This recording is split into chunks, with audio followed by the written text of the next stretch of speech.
আমরা বিশ্বাস করি বাংলাদেশকে যদি সামনের দিকে এগিয়ে নিয়ে যেতে হয় তাহলে আমাদের দল মত পথের ঊর্ধ্বে উঠে নিশ্চিত করতে হবে যে যেখানেই থাকুক না কেন রাষ্ট্রের দিক থেকে যেন সমান সুযোগ দেওয়া হয়। যার কারণে বর্তমান বাংলাদেশে সবচেয়ে ইম্পর্টেন্ট যে দুইটা ডেমোগ্রাফি রয়েছে, নারী এবং তারুণ্য, তাদের আকাঙ্ক্ষাকে ধারণ করেই সরকার বহুমুখী কার্যক্রম হাতে নিয়েছে। স্বল্প এই সময়গুলোতে আমরা দেখেছি নির্বাচনী ইশতেহারে যে প্রতিশ্রুতিগুলো ছিল তা প্রত্যেকটা বাস্তবায়নের জন্য কখনো প্রি পাইলট, কখনো পাইলট, কোনোটাতে ফেজ 1 ইতিমধ্যে বাস্তবায়ন করা হয়েছে। সরকার নির্বাচিত হয়ে আসার পর বেশ কিছু চ্যালেঞ্জ ছিল।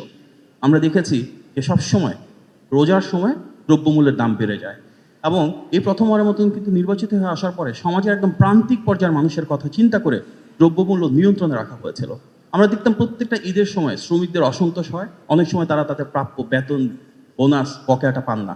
সরকারের একটা সমন্বিত উদ্যোগের মাধ্যমে কিন্তু আমরা দেখেছি ঈদুল ফিতর এবং ঈদুল আজহা দুই ক্ষেত্রেই আমাদের শ্রমিকরা তাদের প্রাপ্য যে অর্থনৈতিক সুযোগ সুবিধাগুলো রয়েছে সেগুলো সরকারের তত্ত্বাবধানে এবং শ্রমিক, মালিক এবং সকল প্রতিষ্ঠান এক হয়ে নিশ্চিত করেছে। সরকারের প্রথম যে বাজেট রয়েছে সেখানে কিন্তু আমাদের তৃণমূলের মানুষের ক্ষমতাকে প্রাধান্য দেওয়া হয়েছে। স্বয়ং মাননীয় প্রধানমন্ত্রীর নিজ উদ্যোগে 60টির বেশি প্রোডাক্টে, যেগুলো সকল মানুষের ব্যবহারে নিত্য প্রয়োজনীয় পণ্য, চাল, ডাল, চিনি, তেল, আটা থেকে শুরু করে প্রত্যেকটার ট্যাক্স এবং ভ্যাটের পরিমাণ কমানো হয়েছে। যার কারণে দীর্ঘদিন পর বাজেট দেওয়া হয়েছে, কিন্তু কোনো সিন্ডিকেটের মাধ্যমে কৃত্রিমভাবে দ্রব্যমূল্য বাড়ানো হয় নাই। আমরা সরকার দায়িত্ব নেওয়ার পর বিশ্বজুড়ে দেখেছি মধ্যপ্রাচ্যের যুদ্ধের কারণে তেলের একটা সংকট তৈরি হয়েছিল। সব জায়গায় তেলের দাম বেড়ে গিয়েছে, অনেক জায়গায় তেলের সংকট হয়েছে। আমাদের কিন্তু আশেপাশে সব দেশের তুলনায় বাংলাদেশের তেলের দাম যথেষ্ট নিয়ন্ত্রণে ছিল, দাম বাড়ানো হয়নি এবং ভোক্তা পর্যায়ে যেন তেলের সরবরাহ মজুদ থাকে সেটি নিশ্চিত করা হয়েছে। এবং তার মূল উদ্দেশ্য ছিল আমাদের খেটে খাওয়া মানুষরা যেন স্বস্তিতে থাকে। কিছুদিন আগে আমাদের গ্যাস নিয়ে কিছুটা সমস্যা ছিল এবং তার কারণ জানি যে একটা এফএসআর নষ্ট ছিল। অবশ্যই বাংলাদেশে একটা বড় সমস্যা বর্তমানে জ্বালানি ক্ষেত্রে, কিন্তু 16 বছরে যে সমস্যা বাস্তবিকভাবে 5 বা 6 মাসে সেই সমস্যা শতভাগ সমাধান করা সম্ভব হয় না।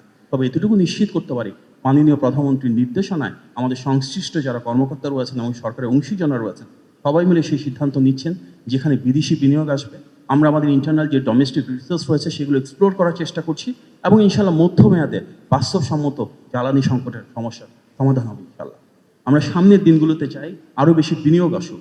এ কারণেই আমাদের বাজেটটা ছিল অনেক বেশি প্রো বিজনেস, প্রো ইনভেস্টমেন্ট, এবং আমরা চাই কর্মসংস্থান সৃষ্টি হোক পাবলিক সেক্টরে, প্রাইভেট সেক্টরে, ওভারসিজ এমপ্লয়মেন্টের ক্ষেত্রে।